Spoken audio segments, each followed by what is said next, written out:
Good questions. It's been said that there are no rights without responsibilities, and there are no responsibilities without rights. And what do you think about that? I think a lot of things about that. First of all, let's talk about our relationship with Allah. Okay? Allahu Rabbuna. Allah is our Rabb, which makes us abd, right? And by definition, a abd has no rights. A muwaddaf has rights. A amil has rights. But a abd has no rights, yes? But Allah gives us gifts anyway. So Allah has all the rights and we have none of the rights. I don't have a right to have 2 arms. I don't have a right to have 2 legs. I don't have that right. These are gifts from Allah, you understand? But within human relationships, yes, there are rights and there are responsibilities. So in a marriage, I have certain rights as a husband and I have some responsibilities as a husband. You have certain rights as a wife and certain responsibilities as a wife. You have rights as children, responsibilities as children. It's always going to be there. However, what is the relationship between them? This is the important part.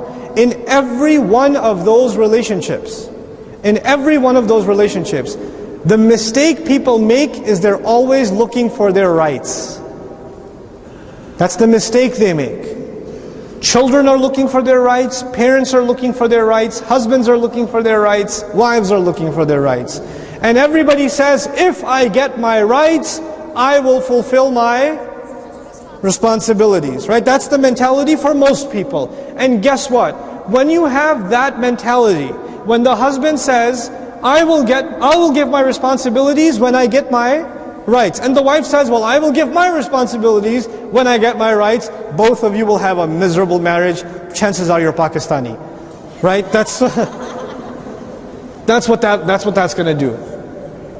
The right way to go about this. What you got for me? Questions? Man. Yeah, I know, I got a flight. Yeah.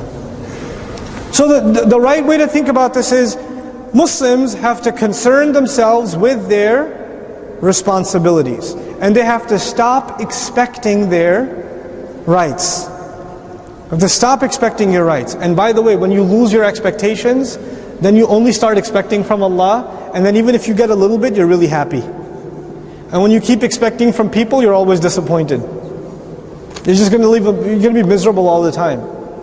Because let me tell you, there's no way your husband's going to be meeting your expectations. You're like, oh, I believe that. That's the first thing he said that I agree with. You know, there's no way. But if you, stop it. No, I'm not going to stop. No. Are they going to turn the lights off? Is that what they're going to do? Oh yeah? Okay. So I'll stop with that question. There's 2 more questions. Assalamu alaikum, I'm from Dallas, Texas. I would like to know, should we force children 7 to 8 to 9 years old to pray when they don't want to? Why don't they want to? What is wrong with you? What have you been doing? And what do you mean force them to pray? You can encourage them to pray. You could, yes. Okay.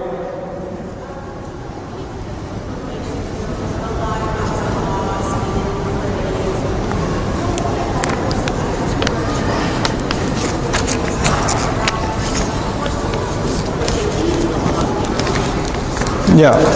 No, it's at that age, I actually believe in being forceful a little bit.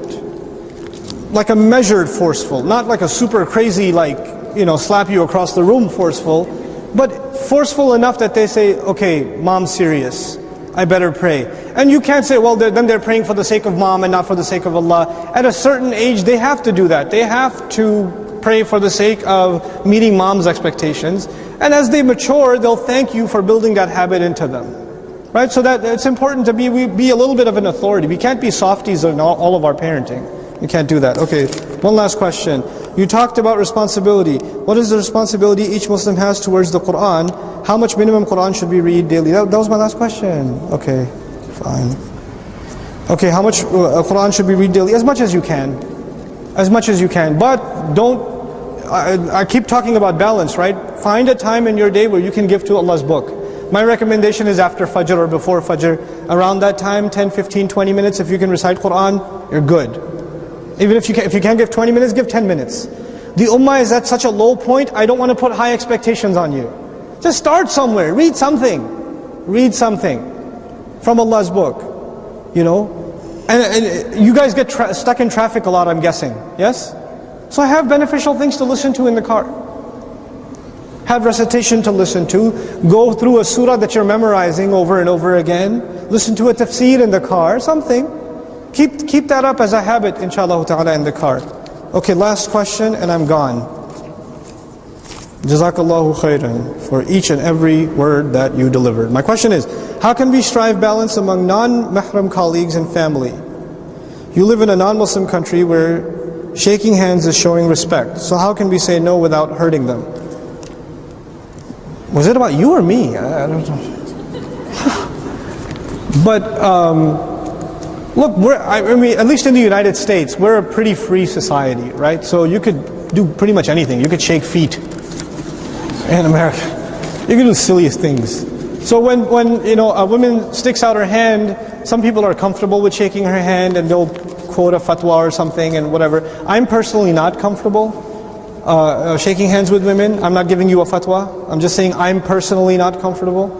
And I'll just say, you know, I just we have this thing in our family where we only touch women within our family, and we have too much respect for women outside.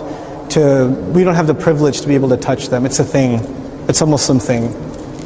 You know? So instead of turning it into something like, ew, you kafir, I can't touch you, I turn it into, listen, just out of respect for women, unless they're in our family, we don't have the right to touch them. I hope you can respect that. And they do. We just got to find a smart way of saying things. You know, you don't have to just say, you know, well, we believe innamal mushrikuna najas. We believe that the mushrikun are filth. And you clearly a mushrik. So you're lucky I don't have a gas mask on right now to tolerate your presence. And therefore shaking my hand is out of the question, but here's my sock, you can shake that. That's another way of going. You decide which one suits your personality more. Thank you so very much everybody. Jazakumullahu khairan for listening. I have to rush out of here because I have to catch a flight tonight, and if I don't, I am going to be zabiha at home. So Jazakumullahu khairan. Please make lots of dua for me. I'll be making lots and lots of dua for you on my trip back. Be responsible people. Assalamu alaikum wa rahmatullah.